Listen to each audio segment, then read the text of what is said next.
우리가 참 이렇게 저렇게 많은 계획들을 세웁니다.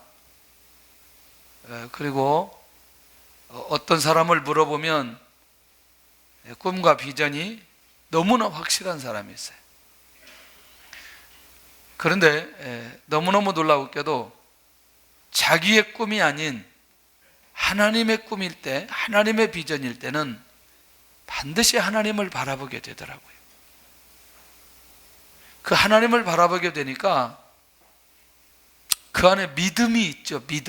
그 믿음이, 하나님께 대한 믿음이 있는데 너무너무 놀라웠게도 그 믿음이 흔들릴 때마다 꼭 하나님께서 역사해 주셔서 그 사람이 말씀을 붙들도록 은혜를 내려주시는 걸 보게 됩니다. 그러니까 이 공식이라는 거죠. 공식. 이 공식을 우리가 잘 안 놓치면 우리도 이 하나님의 꿈과 비전을 가지고 살아가는 믿음의 사람이 될 수 있다. 그런데 또 하나님의 주신 꿈과 비전을 이루도록 하기 위해서 이 기도하는 것을 쉬지 않는 것을 보게 됩니다. 계속 돌아가는 거죠. 믿음 있게 하고, 믿음이 흔들릴 때 말씀을 붙들고, 그 다음에 또 그 믿음을, 그 비전을 위해서 기도하게 되고.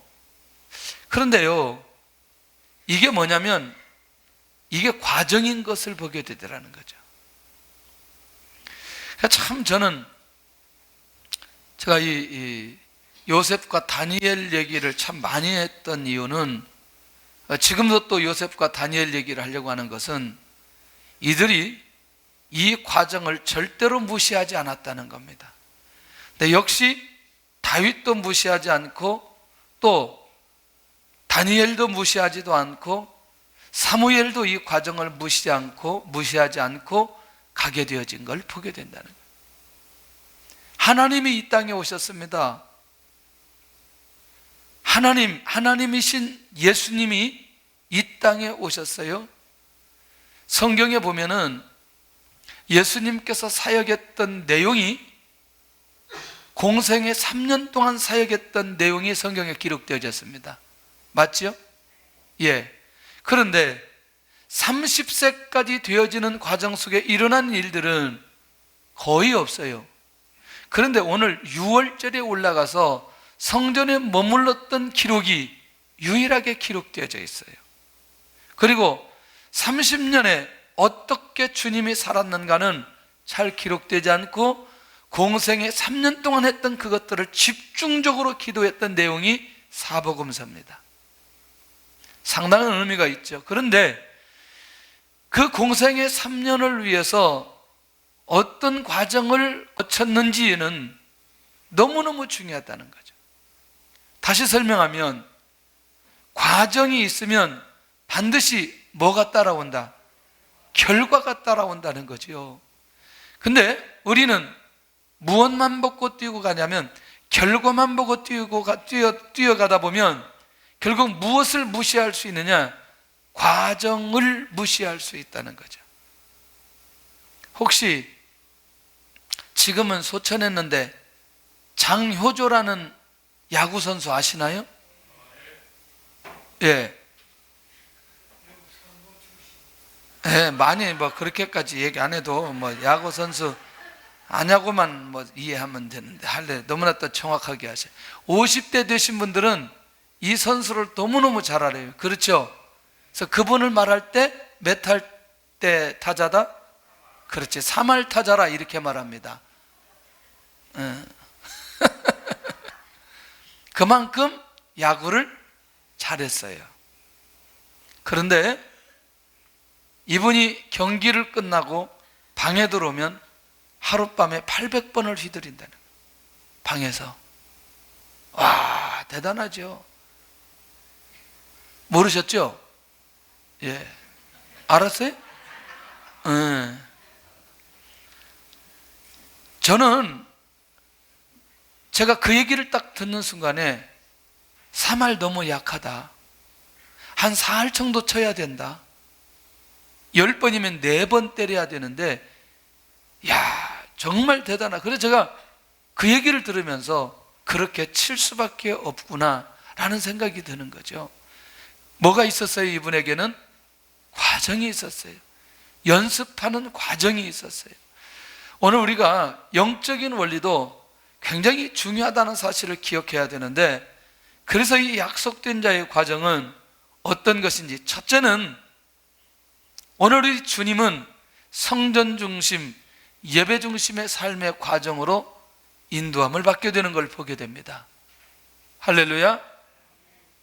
자, 이 말을 잘 이해를 해주시면 좋겠어요. 뭐냐면 예수님이 떠나가시고 제자들에 의해서 복음이 전파되죠.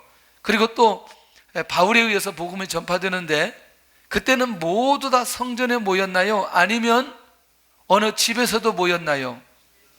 할렐루야. 그러니까 여러분들 혹시라도 오늘 말씀을 들으면서 제가 자꾸 건물 중심으로 간다고 생각하지 않기를 바라고, 그만큼 어떤 중심으로? 예배 중심으로 진행되었다는 사실을 꼭 기억하면서 말씀을 받으시면 좋겠고요. 그러니까 지금 제가 성전 중심이라고 얘기한 건 지금 당시 문화적 배경이, 종교적 배경이 이런 부분이기 때문에 성전 중심, 예배 중심이라고 얘기했기 때문에 이걸 잘 여러분들이 이해하시면서 말씀을 받으시면 좋겠다, 그런 생각이 듭니다. 자, 우리 주님이 이렇게 성전 중심의 삶의 과정인데, 여러분들이요, 예배 드릴 때에 또 성전에서 어떤 예배로 왜 어떻게 드려야 될지를 제대로 알고 드려지는 사람들이 많지 않음을 볼 수 있다는 것이죠. 그래서 이게 좀 올라가서 결국 그림자의 모습으로 먼저 말씀하신 이 성막에 대한 얘기와, 그 다음에 솔로몬 시대에 지었던 그 성전과, 그리고 성막에서는 무엇을 했고, 그리고 성전을 지었던 솔로몬은 무슨 기도를 했고, 그리고 지금은 우리가 예배를 드릴 때에 어떤 마음으로 예배를 드리는지 전체를 점검해보고, 6월절에 예루살렘에 올라와서 예루살렘의 성전에서 6월절을 지키는 예수님의 이 모습으로 연결시키면서 말씀을 좀 보려고 합니다. 우리가 잘 아는 대로 이 성막은 하나님께서 모세에게 말씀해 주셨습니다. 3500년 전에 시내산에서 모세에게 말씀해 주셨어요.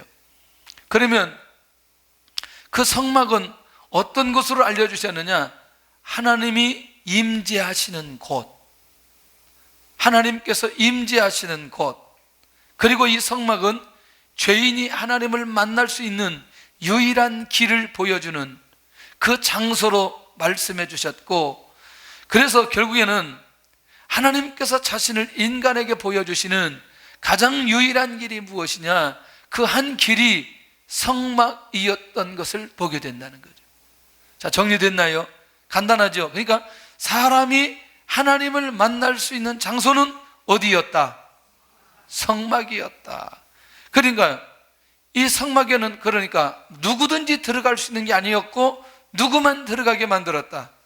제사장만 들어가서 제사를 드리도록 했던 것을 보게 된다는 것이죠. 자, 그런데 여기까지 우리가 크게 어렵지 않아요. 근데 여기에서 제사를 드려야 되는데, 특별히 번제, 소제, 화목제, 속죄제, 속건제, 몇 번 제사죠? 몇 개 제사죠? 5개의 제사를 드리도록 말씀해 주셨다는 거죠. 좀 이상하지 않아요? 좀 생소하잖아요. 왜냐하면 무슨 성막에서 그냥 사람과 하나님이 만나면 되는 거지, 뭐 이렇게 복잡하고 어렵게 이렇게 제사를 드리도록 이렇게 제도를 만들고 이렇게 가게 만들었느냐? 결국 이 내용이 이해되어져야 지금 오늘 우리가 예배드리는 이 중심이 바로 살아날 수 있고, 이 내용이 이해되어져야 왜 교회가 필요하고 예수님이 오셔야만 되는지를 알 수 있다는 것이죠. 그런 면에서 안 넘어가는데 손 댔나? 자, 다시 손 댄 것 같아요. 네. 자, 특별히 이 5대 제사는 상당히 중요한 의미가 있어요. 첫째는 뭐냐면 혹시 번제라고 들어보셨죠? 레위기서 읽어볼 때 번제를 많이 들어보셨죠? 이 번제는 뭐냐면 제물을 태워서 제물이 연기가 하나님 앞에 올라가는 그런 제사입니다. 이해만 하시기를 바랍니다. 이해만. 자, 번제는 냄새가 올라가서 드려지는 제사예요. 그런데 번제의 의미는 그렇게 그 제사를 드리면서 내 자신을 하나님 앞에 온전히 드리겠다는 마음으로 내가 하나님 앞에 드려지는 제사가 번제의 제사라는 거죠. 정리됐죠? 그것만 이해하시면 되겠어요. 번제를 드린다는 건 내 자신을 하나님 앞에 온전히 드려지는 제사가 무슨 제사다? 번제다.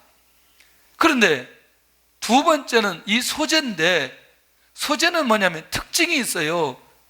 제물로 드리는 게 아니고 피로 드리는 게 아니고 피가 없는 제사를 하나님 앞에 드려지는 제사. 그러니까 뭘로 드리는 거예요? 식물로 드리는 겁니다. 식물로. 그런데 이 제사는 뭐냐면 하나님이 주신 은혜가 너무너무 감사해요. 그 은혜가 너무너무 감사하기 때문에 내가 하나님께 충성하겠습니다 라고 하는 마음으로 드려지는 제사가 소제라는 제사라는 거죠. 좀 정리됐나요? 다시 우리가 잊어버릴까 봐 이것만 좀 생각하면 좋겠는데, 번제는 하나님 앞에 냄새로 연기로 드려지는 건데 하나님 앞에 내 자신을 드려지는 제사이고, 두 번째 소제는 식물로 드리는 제사인데 내가 하나님 앞에 뭐 하겠다? 충성하겠다 라고 하는 의미로 드려지는 제사라는 거죠. 그런데 세 번째 이 화목제는 사람들의 형편에 따라 소나 양, 염소로 드려지는 제사입니다. 자, 이건 우리가 좀 그렇게 이해할 수 있어요. 그런데 이 세 번째 제사가 굉장히 중요해요. 내가 이 화목제를 하나님 앞에 드리기를 원하고, 화목제를 드리는 사람은 하나님께서 주시는 평강을 얻기 위해서 하나님 앞에 드려지는 제사가 어떤 제사냐? 화목제사라는 거죠. 무엇을 얻기 위해서? 평강을 얻기 위해서.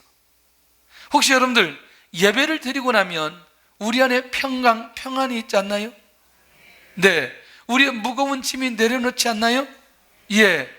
자유함이 있지 않나요? 결국 하나님 앞에 예배를 드릴 때에 제사를 드리고 나면, 이 제사를 드리고 나면 하나님께 주시는 그 평강이 그 제사를 드리는 사람에게 임하게 되어지는 것을 보게 됩니다. 그런데 네 번째 또 제사가 또 있어요. 선민이 졸지 말고 나를 쳐다봐. 할렐루야. 안 보이는 것 같지만 다 보이니까. 속죄제는 좀 달라요. 사람에 따라서. 제사장이나 회중은 수송아지, 족장은 순년소, 평민은 암염소 어린 양, 뭐 이런 제물이 중요하기도 하지만, 여기는 뭐냐면 하나님 앞에 죄를 지은 사람이 그 죄를 깨끗이 씻음을 받기 위해서 드려지는 제사가 속죄제사라는 거예요. 할렐루야. 정리됐나요? 자, 번제는 하나님 앞에 냄새로 연기로 드려지는데 누구를 드리겠다는 의미로? 내 자신을 드리겠다는 의미로. 소제는 내가 하나님 앞에 무엇하겠다고? 충성하겠다고. 화목제는 하나님으로부터 무엇을 얻기 위해서? 평강을 얻기 위해서. 네 번째 속죄제는 내가 죄를 지었는데 그 죄를 깨끗하게 씻음을 받기 위해서 드려지는 제사가 속죄제사다. 어렵지 않아요. 뭐 이렇게 한꺼번에 5대 제사 하면 어려운데 이렇게 하나씩 정리하니까 그렇게 어렵지 않아요. 그런데 속건제는, 이 희생제물은 특별히 흠없는 순양이고, 이게 뭐냐면 여호와의 물건이나 여호와의 명령을, 하나님의 명령을 위반했을 때 드리는 제사라는 거죠. 속죄자하고 속건제하고 구분할 수 있겠나요? 네? 이해되시죠? 구분할 수 있어요. 자, 결국 뭐냐면 똑같은 죄지만 여러분들 우리가 양심을 거스리는 죄 있어요, 없어요? 있죠. 그 다음에 여호와의 물건, 하나님의 성물, 그때 당시는 하나님 앞에 거룩하게 구별되어진 하나님의 거룩한 물건들이 굉장히 많았어요. 그리고 하나님의 명령이 수없이 율법으로 주어졌는데 이것들을 위반했을 때 드려지는 제사가 어떤 제사다? 속건제사다. 정리 한번 할게요. 우리가 예배를 드릴 때는, 하나님 앞에 나가서 이렇게 예배를 드릴 때는 성전 중심의, 예배 중심의 과정을 걷는 사람은 최소한도 이 5가지 의미가 우리 안에서 계속되어서 하나님 앞에 드려지고 회복되어지고 응답을 받는다는 사실을 기억해야 된다는 것이죠. 할렐루야. 잊어버릴까 봐 한 번 더, 자, 번제는 내 자신을 하나님께 드린다는 것하고, 소제는 내가 하나님 앞에 충성하겠다는 것이고, 화목제는 하나님께 주시는 평강이 나에게 주시기를 원하는 것이고, 속죄제는 내가 지었던 죄를 씻음받기 위해서 드리는 것이고, 속건제는 여호와의 물건이나 여호와의 명령을 어겼을 때 드려지는 제사다. 5가지가 한 번에 정리되어지면, 그러면 이제 우리가 예배를 드릴 때 그냥 예배를 드리는 게 아니라 이런 의미가 있다는 사실을 오늘 같이 나눠보았습니다. 어렵지 않죠? 이제 5대 제사 얘기할 때 어렵지 않죠? 그리고 내가 예배를 드릴 때에 이런 마음으로 이렇게 회복될 것이라고 하는 믿음을 가지고 하나님 앞에 이렇게 예배를 드린다는 거죠. 그런데 중요한 건 바로 이거라는 거죠. 여기서 제물은 무엇을, 누구를 상징하느냐는 거예요. 반드시 죄인이 하나님 앞에 나아갈 때는 무엇이 필요하다? 제물이 필요한데, 그 제물은 아직 예수님이 오시지 않았을 때는 누가? 오실 예수 그리스도를 상징하면서, 그 예수 그리스도를 바라보면서, 그 예수 그리스도를 믿으면서 하나님 앞에 제사를 드리게 되어진 것을 보게 되더라는 것이죠. 할렐루야. 근데 지금은 제물이 필요해요? 필요하지 않아요? 왜 필요하지 않아요? 왜 필요하지 않아요? 예수님이 제물이 되셔서 우리를 위해서 십자가에 죽으시고 피를 흘려 주셨기 때문에 지금은 더 이상 뭐가 필요가 없다? 제물이 필요가 없다는 거죠. 그러니까 누구의 이름으로 나아가면, 예수 그리스도의 이름으로 나아가면 하나님께서 그 예배를 받아주신다는 거죠. 그러니까 항상 예수 그리스도의 이름으로 나아간다, 예수 그리스도의 이름으로 예배를 드리고 그렇게 가야 된다. 그래서 이 공동체가 함께 예배를 드리는 것이 너무너무 중요하다는 거죠. 자, 그러면 정리가 되었습니다. 성전 중심, 예배 중심이라고 하는 건 최소한도 하나님 앞에 예배를 드릴 때에 우리 안에 무엇이 어떻게 회복되어지고 어떤 응답을 받고 어떤 역사가 일어나야 되는지에 대한 가장 기본적인 것들이 우리 안에 정리되어진다. 이건 정말 중요한 거라고 생각해요. 이런 마음을 가지고 하나님 앞에 예배를 드린 사람은 온전한 헌신이 이루어질 수 있고, 온전한 충성이 이루어질 수 있고, 죄 씻음과 또 여호와 하나님의 말씀을, 여호와의 거룩한 물건을 내가 하나님 앞에 범죄한 행위가 내 안에 있다 할지라도 하나님 앞에 나 예배를 드리는 순간에 회복되기 시작하고 용서받기 시작하고 주의 사랑을 경험하게 되어지는 것을 보게 된다는 것이죠. 예배 드리기 전 왜 우리가 예배를 드려야 하는지 이런 원리를 이해하게 되면 그렇지, 그래서 예배가 회복되어야 되는구나 라고 하는 마음을 갖게 되어지는 걸 보게 된다는 것이죠. 할렐루야. 그런데 신학에 와서는 그 예배를 드리는데 모인 곳에 뭐 하기 시작해요? 성령의 역사가 일어나기 시작하는 것을 보게 되더라는 거예요. 이거 이제 조금 더 이제 다른 관점에서 좀 봐야 되겠지만, 이것까지 더 이제 몇 가지 좀 얘기를 하고 좀 나눠봐야 돼요. 자, 성전을 지은 사람이 누구입니까? 솔로몬입니다. 우리 너무너무 잘 알아요. 1000번째 제사를 하나님 앞에 드려집니다. 이렇게 얘기하죠. 1000번째니까 1000번 하나님 앞에 드렸다, 이렇게 얘기하기도 하고, 그 다음에 1000마리 소리를 한꺼번에 잡아서 하나님께 드렸다.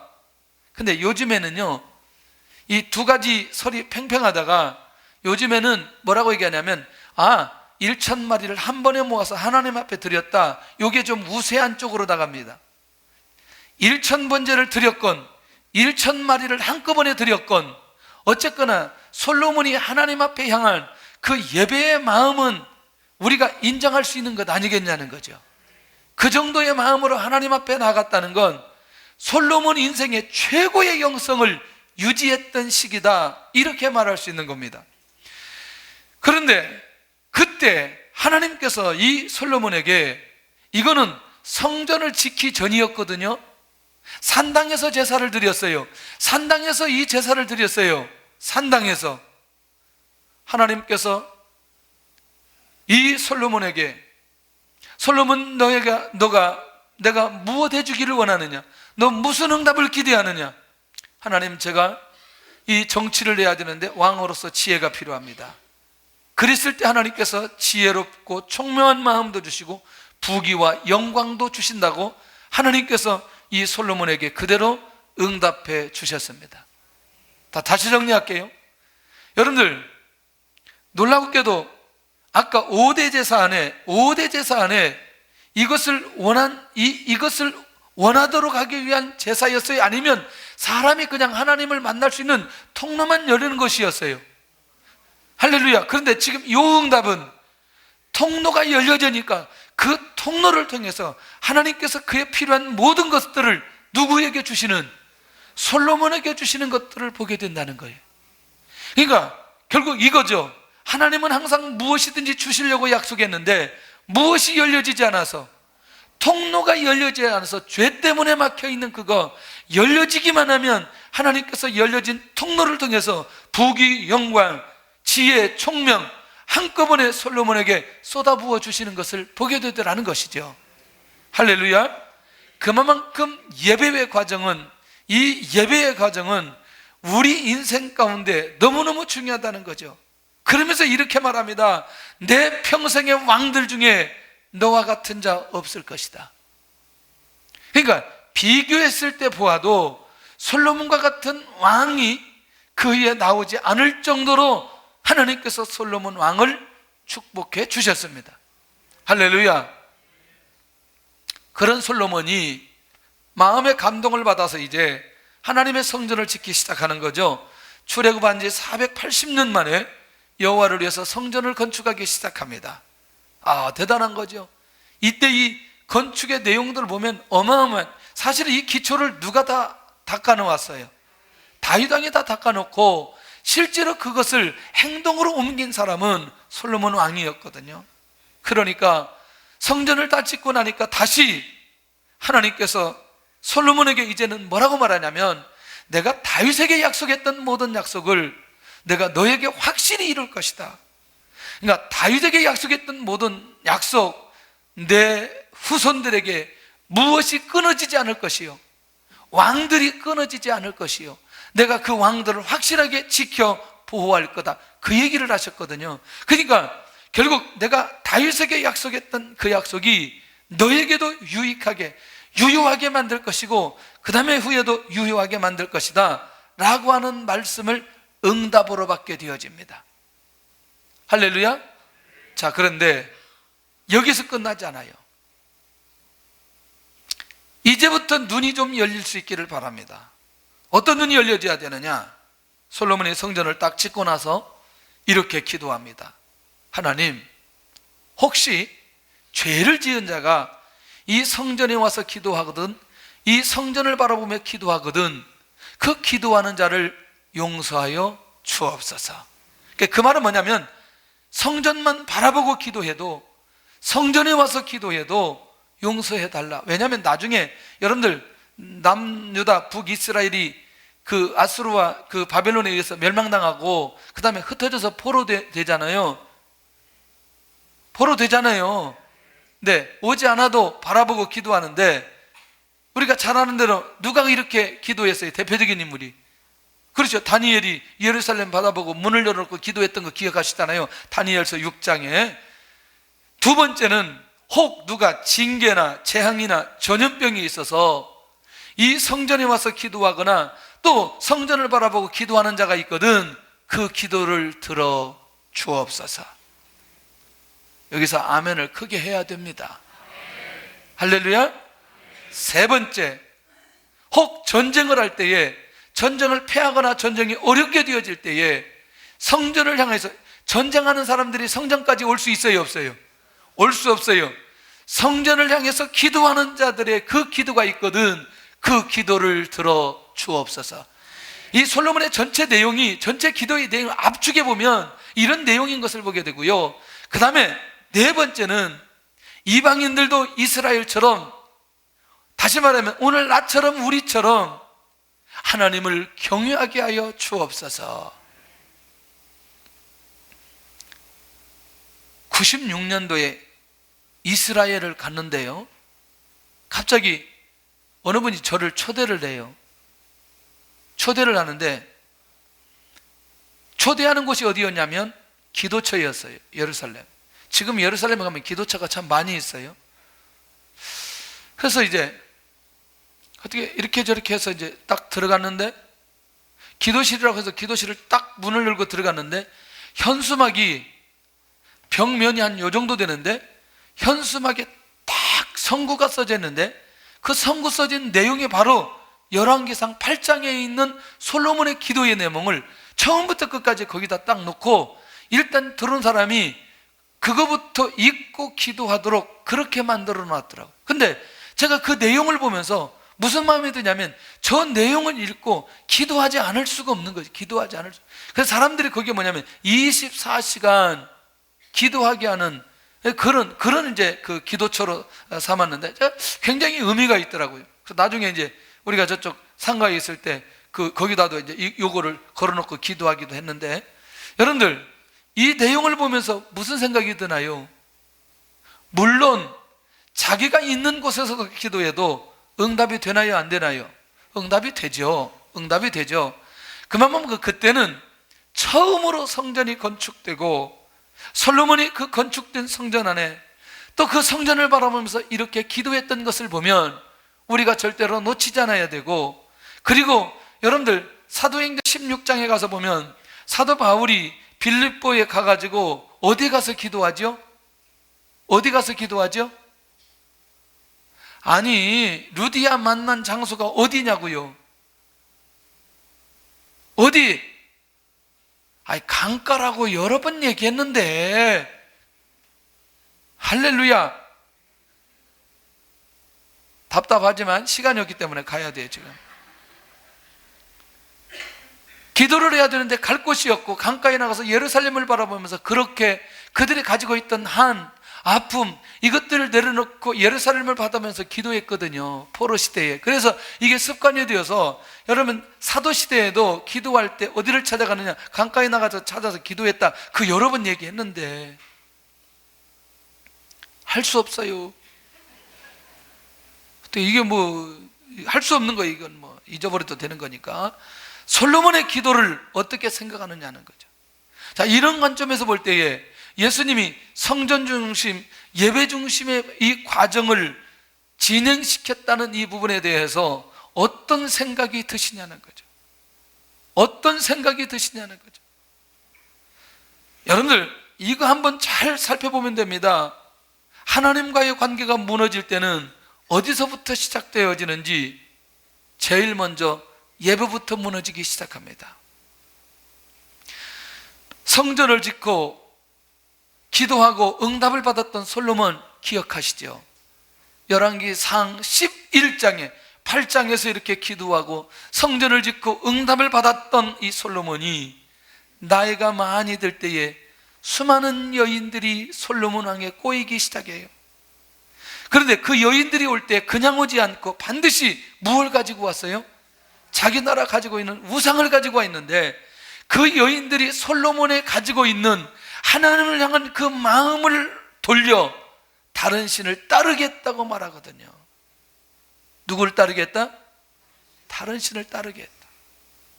그러면서 결국에는 솔로몬이 가지고 있는 무엇이 무너지기 시작해요? 예배의 영성이 무너지기 시작하는 거예요. 그러니까 아까 제가 말씀드린 대로 그때 1000번제를 드렸을 때에, 성전을 지을 때에 솔로몬의 영성이 최고였다는 거예요. 그 이후 계속해서 수많은 여인들에 의해서 그의 마음이 따라가므로 다른 신을 따라가게 된다. 오늘 혹시 내 개인적인 삶 속에 어차피 결과는, 과정이 있으면 결과가 오게 되는데, 예배가 무너지도록 나에게 도전하는 것들은 무엇인지를 살펴볼 필요가 있다는 것입니다. 이미 예수님은 공생의 3년 사역하시면서 예수 그리스도가 메시아라는 사실을 명확하게 보여주었고 그 사역을 완벽하게 완성하셨던 것을 보게 되는데, 한 번도 우리 주님에게는 이 예배의 삶이 무너지지 않았던 것을 기억하시기를 바랍니다. 놀랍게도 내 신앙이 떨어지고 내 신앙이 약화가 되어지고 결국 왠지 모르게 예배드리는 것이 싫어지고 세상 것들이 좋아지는 것들, 이것들이 나에게 밀려올 때에 이것을 이길 만한 영적인 힘이 우리 안에 있어야 된다는 것이죠. 이게 무너지면 무너지는 과정 속에서 그 결과는 어떤 것인지를 우리가 잘 살펴볼 필요가 있다는 것이죠. 모든 예배가 시작되면 모든 것의 시작 과정으로 들어가게 되는 것입니다. 할렐루야. 두 번째는 기도의 생활이 무너지는데, 혹시 여러분들 엘리라고 하는 제사장 기억하시죠? 어느 정도 무너졌냐면, 한나가 기도하는데 저게 성령에 취했는지 아니면 술에 취했는지 분간할 수 없을 정도로 엘리가 영적으로 타락하고 무기력해버렸던 것을 보게 됩니다. 결국 뭐냐면 온 민족을 영적 어둠으로 가게 만들었던 사람이 엘리였고, 그 엘리의 기본적인 삶 속에 기도 생활이 무너지니 결국엔 개인적인 영성이 무너지고, 개인적인 영성이 무너지니까 결국 온 민족이 영적으로 어둡게 되어졌다는 사실을 우리가 사무엘상 1장, 2장, 3장을 통해서 명확하게 밝혀주시는 것을 보게 되더라는 거죠. 나에게 기도를 방해하는 것은 무엇인가? 기도보다 더 나를 소중하게 여기는 것이 도대체 무엇일까? 이것들에 대해서 우리가 한번 정리해 볼 필요가 있다는 것이죠. 제가 저녁만 되면 너무너무 관심 있는 게 있어요. 너무너무 관심이 있어. 반드시 보아야 돼요. 할렐루야. 오늘 프로야구 결과, 이걸 반드시 봐야 돼요. 반드시. 오늘은 어느 팀이 이겼나? 제가 한 3팀이나 4팀 정도를 보거든요. 그러면 이제 한 팀만 응원하니까 한 팀 지면 재미가 없어. 그래가지고 한 3팀, 4팀을 응원하는 거예요. 왜냐하면 이쪽 팀 팀면 이쪽 팀 이기면 되니까. 그러니까 이제 5경기를 다 봐야 되는 거예요, 이게. 또 5경기를 다 보면서도 또 이제 내가 개인적으로 응원하는 선수가 있지 않겠어요? 야, 그 친구 오늘 어떻게 했나? 한참 기도하는데 내 마음에 이것 때문에 아침에 일어나기가 어려워요. 그런데 여러분들 MBC, KBS, SBS 이 새 채널이 돌아가면서 해주시잖아요. 그렇죠? 안 잊어버리도록. 그러면 여기서 봤으면 끝나야 되는데 너무 재밌으니까 이쪽 가서 다시 보는 거예요. 근데 이렇게 하니까 시간이 가는 거예요. 이게 기본이 3, 40분 가는 거예요. 거의 온 때는 1시간. 이야. 근데 조금만 늦게 일어나면 이제 아침에 일어나기가 너무나 힘드니까 이제 어느 날 아침 새벽에 기도해. 하나님, 할렐루야, 역사해 주시고 이 프로야구를 끊게 하여 주시옵소서. 기도하는 거예요. 이제 내가 이거 안 받아. 아니, 그게 묶이니까 사람이 너무나 이게 불편해. 기도를 했어요. 하나님, 역사에 내가 금요일 날 저녁 차례는 끝나니까 가서 이 정글의 법칙은 내가 재방송을 꼭 봐야 되니까 정글의 법칙은 내가 봐야 되겠습니다. 그리고 그 전에 있는 건 오늘 토요일 날 이제 새벽 예배가 없기 때문에 저걸 내가 보고 자야 되겠다. 그렇게 하고 이제 마음을 먹고 기도를 딱 했는데 진짜 이게 끊어지는 거예요. 어떻게 끊어지느냐? 새벽에 일어나가지고 앉으니까 집에 가니까 그냥 9시 되니까 제가 다 와서 자고 있더라고. 근데 아침에 일어나는데 너무너무 기도하기가 좋아요. 그래서 제가 나에게 이 기도를 방해하는 이거 쉽지 않은 거지만 확실하게 결단하니까 이게 되어지는 거예요. 그 별로 이제 관심이 없어졌어요. 이제 내 프로야구지 뭐 자기들 하든지 말든지 막. 내가 그거하고 무슨 상관이 있느냐.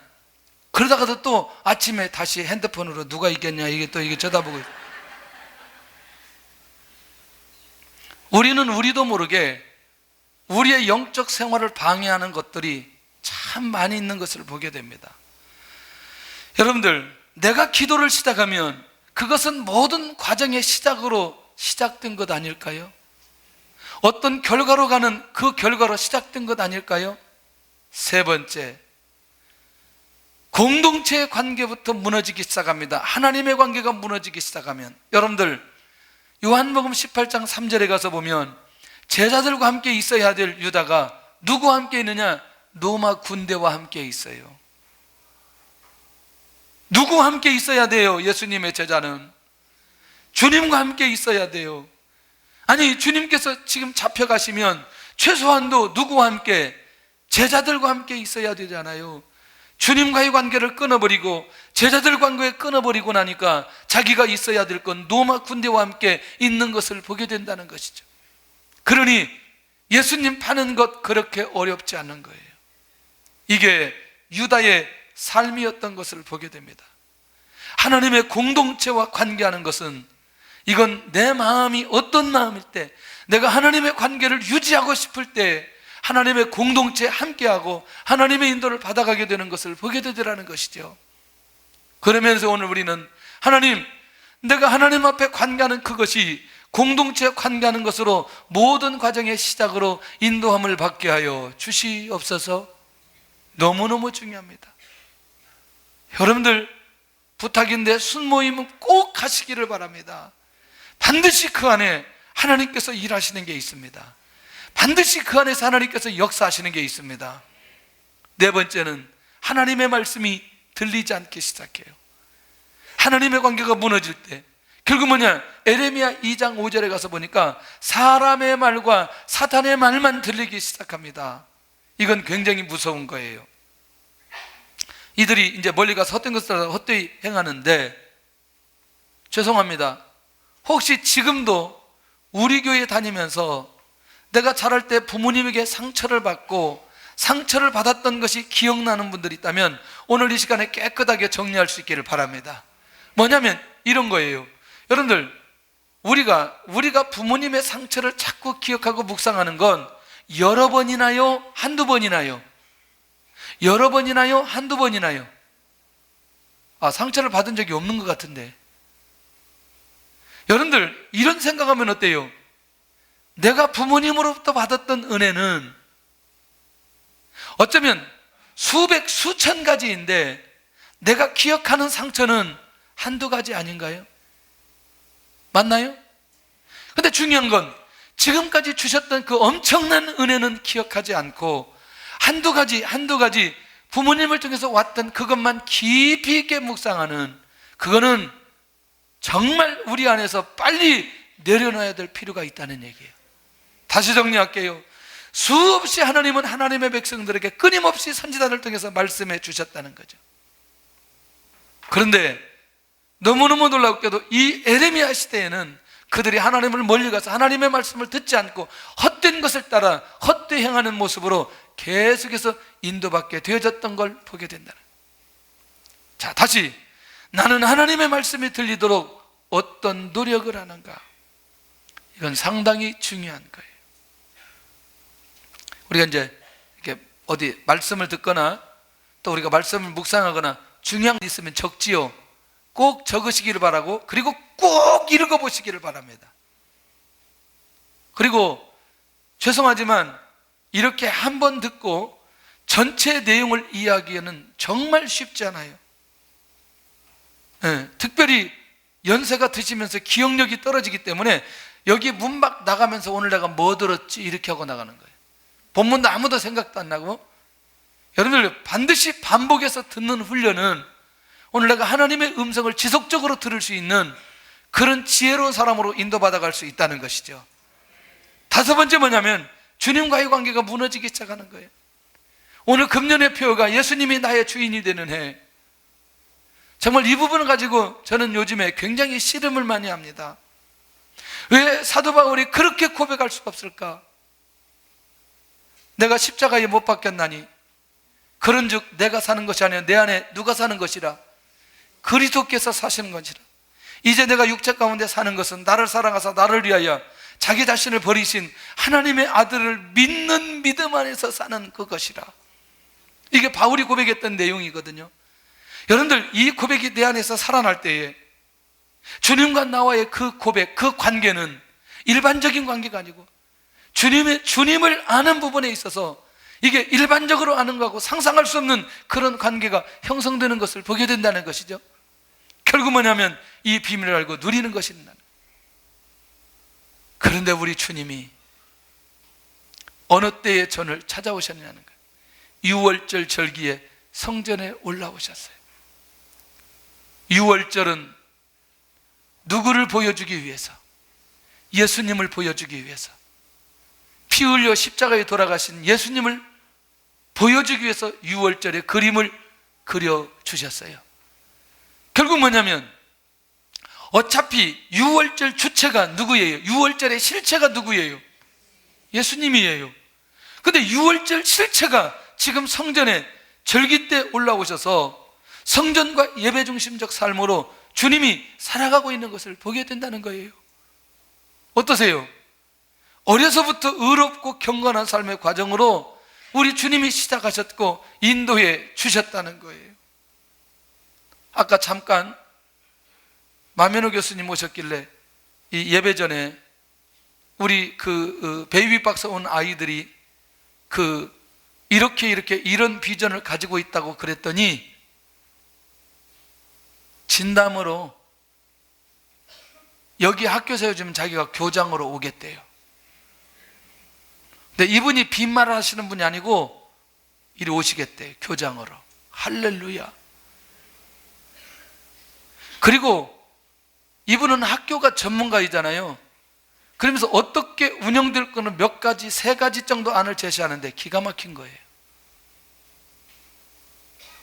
그러면서 뭐라고 얘기하느냐? 반드시 이 안에 통일을 준비하는 아이들, 다음 세대들이 이 안에 있다는 거예요. 그렇게 준비해 가자는 거예요. 어렸을 때부터, 날 때부터. 이야. 어젯밤에도 애가 왔는데 얘가요, 너무너무 이게 뉘어놓으면 울고 안 으면 안 울고. 그래서 이제 누워있길래 얘 손을 꽉 잡았어요. 손가락을 하나 줬더니 손가락을 잡고 계속 자는 거예요. 제가 이 아이를 가만히 보면서 너무너무 예쁜 거죠. 그러다 해도 지금 낳을 수도 없는 것이고,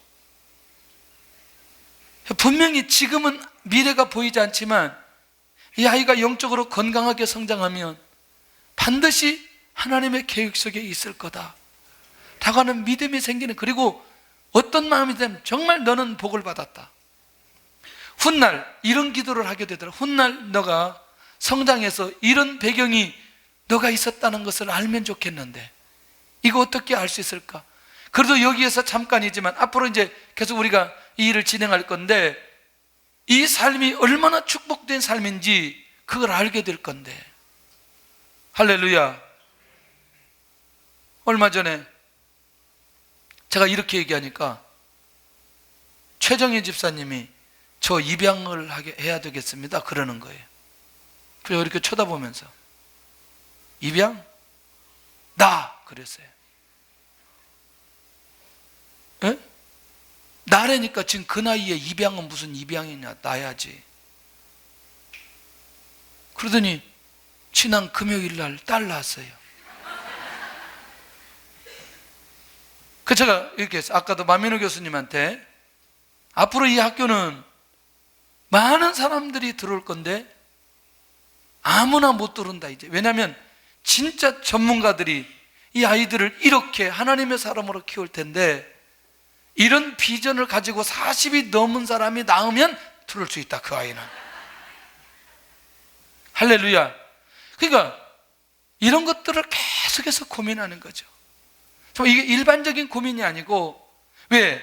지금은 아직 보이지 않지만 오늘 이렇게 12살 때 예수님의 모습이 이렇게 보이는 것이라면, 사무엘이 10대 때 하나님의 음성을 듣고 그렇게 인도하는 것이 우리 눈앞에 너무너무 명확하게 보여지고, 요셉이 10대 때 그렇게 부르심을 받고 인도함을 받는 그것들이 훗날 그들이 하나님 앞에 쓰임받는 이것이라면, 이런 과정을 제대로만 겪게 만들어주시면 결과는 따라오지 않겠냐는 거예요.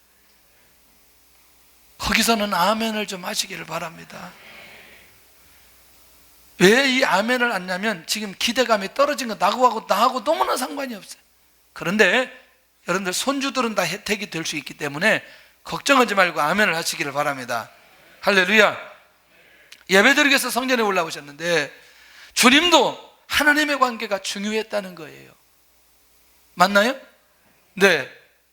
그러니까 결국 뭐냐면 이제 조금 이따 좀 더 가보면 자신이 먼저 예배자의 삶을 살고 계셨고, 그리고 자신이 먼저 모델이 되어주셨다는 거예요. 오늘 설교가 너무나 길어지는데 제가 10분 안에 마치도록 하겠습니다. 이게 두 번째는, 첫째는 무슨 중심? 성전 중심, 예배 중심이에요. 두 번째는 관계 중심의 삶을 살았다는 거죠. 성전에 이제 머물렀는데, 아니 세상에 마리아와 요셉이 집에 갔는데 보니까 누가 안 왔어요? 예수님이 안 왔어. 세상에 말도 안 되는 거지. 그러면 그 말은 뭐냐면 얼마나 그 예루살렘의 절기에 사람들이 많이 모아잖아. 적게는 60만, 많게는 6월절 저게 100만 정도 오는데 얼마나 사람들이 많이 따라오는 줄 알았지. 그러다 손을 잡고 가야지. 12살인데 6월절을 절기를 지키고 사람과 관계를 하시는 12살의 주님의 모습을 발견할 수 있다는 것이죠. 무슨 얘기냐? 자기 자신의 권위만을 가지고 계시지 않고 사람들과 함께 관계하며 대화 나누는 이 모습을 보게 되어지더라는 거예요. 제가 1부에 때 한번 물어봤어요. 혹시 여러분들 예수님 믿고 난 이후에 내 주변에 한 200명 정도 이름을 적어놓고 보면 어떤 사람들이 많을까? 10년 되면 내 주변에 예수님 안 믿는 사람들은 거의 없죠? 에? 맞잖아요. 그러니까 우리가 교회를 오래 다닌 사람은 뭐가 안 돼요? 전도가 안 되는, 전도가 안 돼요. 왜? 다 끊어져가지고. 전도를 누가 잘하냐면 예수님 믿은 지 2주 된 사람이 전도를 제일 많이 해요. 왜냐하면 자기 주변에 다 안 믿는 사람들이기 때문에. 근데 우리는 10년 다니면 다 예수님 믿는 사람, 전도할 사람이 전혀 없는 거예요.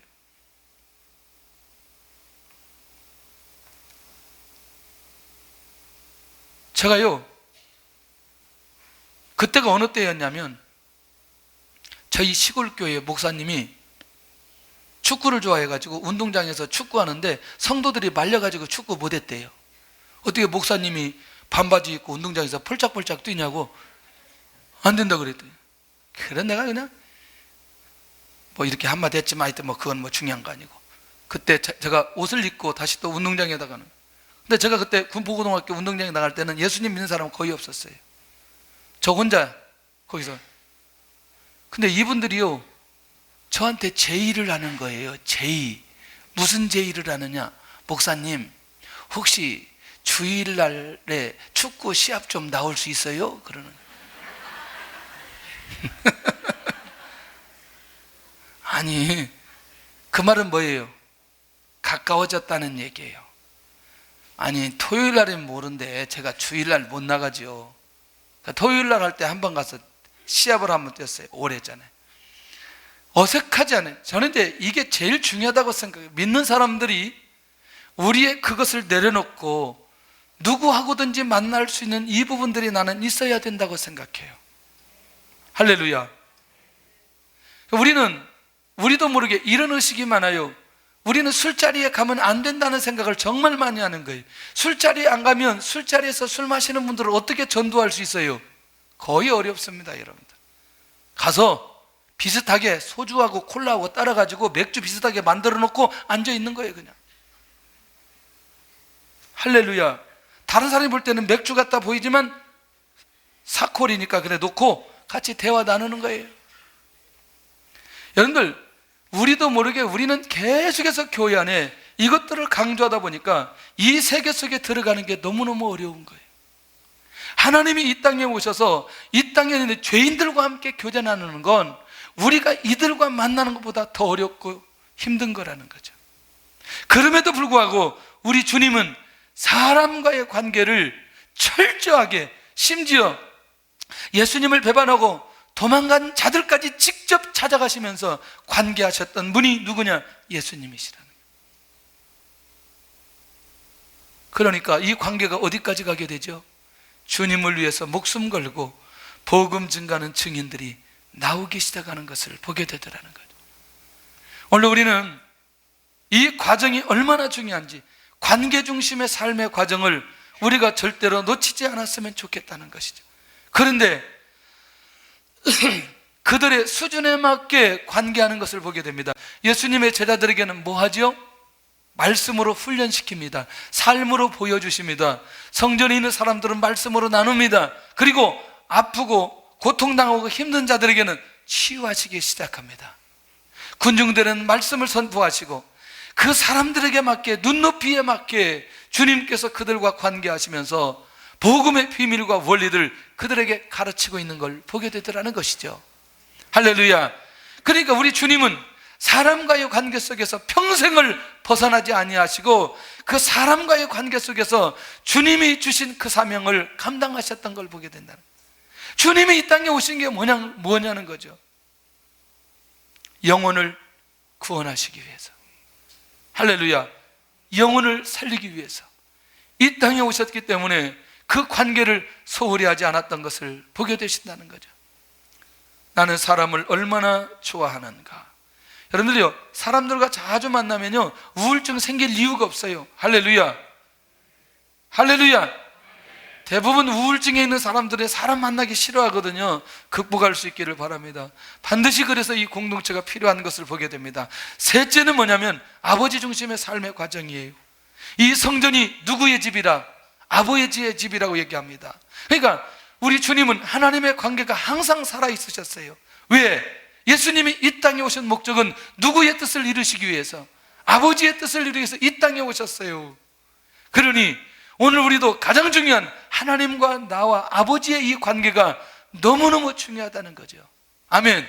넷째는 순종 중심의 삶의 과정이 주님에게 있었습니다. 첫째는 누구에게 순종하시는? 하나님께 순종하시는. 두 번째, 자기 자신의 부모님, 육신의 부모님께 순종하시고, 세 번째, 성령님께 순종하셨다는 거죠. 불신자 부모님에게 순종하고 하나님께 순종하는 게 쉬워요, 어려워요? 어려워요. 그런데 두 가지 다를 충족시킬 수 있어요. 초등학교 때, 유초등부 다닐 때 들었던 예화예요. 그 집사님이 너무너무 리얼하게 해가지고 제가 평생도록 잊지 않는 예화 하나 있어요. 믿지 않는 아버지가 아들이 교회를 다니니까 교회를 못 다니도록 그렇게 때리고 핍박을 해도 교회를 가니까 그 아버지가 숙제를 냈어요. 시골인데 너 내일 교회 가지 말고 저기 고추밭 큰 거를 주면서 이거 주일날 이거 뽑아라, 뭐 그런 내용이었어요. 그러니까 이 3학년짜리 아이가 너무너무 고민하다가 기도하다가 하나님 앞에 지혜를 받고 토요일날 밤에 나가서 고추대를 다 뽑는 거죠. 다 뽑는데 아이가 뽑다 보니까 너무너무 힘이 들어서 껍질이 벗겨지고 피가 난 거예요. 아버지가 이제 아침에 이제 밭에 나가보니까 세상에 고추가 다 뽑혀 있는 거예요. 그런데 그 고추대 보니까 이게 군데군데 피가 묻어 있는 거예요. 아버지가 그 상황을 보고 감동한 거예요. 그러면서 그 아들 따라 교회 나가는 그런 예화였어요. 그런데 이게 평생 가도 잘 안 잊어버려지는 거, 어떻게 정말 잊어버려져야 되는데, 육신의 부모님께 순종했던 그것이 결국 하나님 앞에 순종할 수 있는 기회와 그 아버지가 하나님 앞에 돌아올 수 있는 결정적인 계기였다. 이게 계속 이어지는 거예요. 죄송하지만요, 여러분들 이 순종 훈련이 제대되어 있으면요 하나님께서 그것 때문에 오는 고난은 막아주시더라고요. 그러니까 대부분 고난도 어떤 그 하나님이 성숙하기 위한 어떤 고난은 우리가 당연히 받아야 되겠지만, 내가 당하지 않아야 되는 환난 같은 경우에는 내 고집이 너무너무 세기 때문에, 순종하지 않기 때문에 순종하도록 하나님께서 찾기 위해서 오는 환난 같은 게 있어요. 맞아요, 안 맞아요? 순종하지 않으니까. 근데 우리 주님은 철저하게 순종 중심의 삶의 과정을 주님께서 이것을 받아들이는데 어디까지 순종하시냐면 죽기까지 순종해. 죽어버리는 거죠. 그러니까 결국 뭐냐면 주님께서 우리에게 보여준 순종은 죽기 위한 순종이었다는 거죠. 할렐루야. 오늘도 우리는 하나님 앞에 이 순종의 과정이 우리에게 주어지면 주님에게 일어났던 부활의 역사와 부활의 능력이 오늘 우리에게도 주어진다는 것이죠. 할렐루야. 놓치지 않기를 바랍니다. 자, 결국 뭐냐면 순종의 삶으로 이미 준비된 주님의 모습을 발견할 수 있다는 거예요.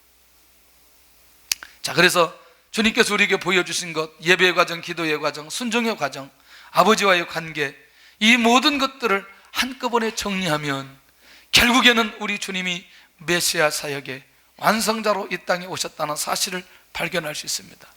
저는 우리 성도들이 우리에게 주어지는 이 과정들을 놓치지 않았으면 좋겠습니다. 할렐루야. 그 과정을 피하지 않았으면 좋겠습니다. 감당할 수 있도록 은혜를 내려주실 것이고, 이 과정을 제대로 이어지고 우리가 몸으로 받아들이면 하나님께서 필요한 결과들을 주실 줄로 믿습니다. 나의 미래에 하나님의 약속이 이루어질 것을 믿는가? 나는 미래에 이루어질 약속을 위해서 지금 어떻게 살고 있는가? 나는 과정을 중요하게 생각하는가? 아니면 나는 과정을 무시하고 있지는 않는가? 오늘도 과정을 중요하게 생각하며 성령의 인도받는 우리 성도들이 되시기를 예수님의 이름으로 축원합니다. 아멘.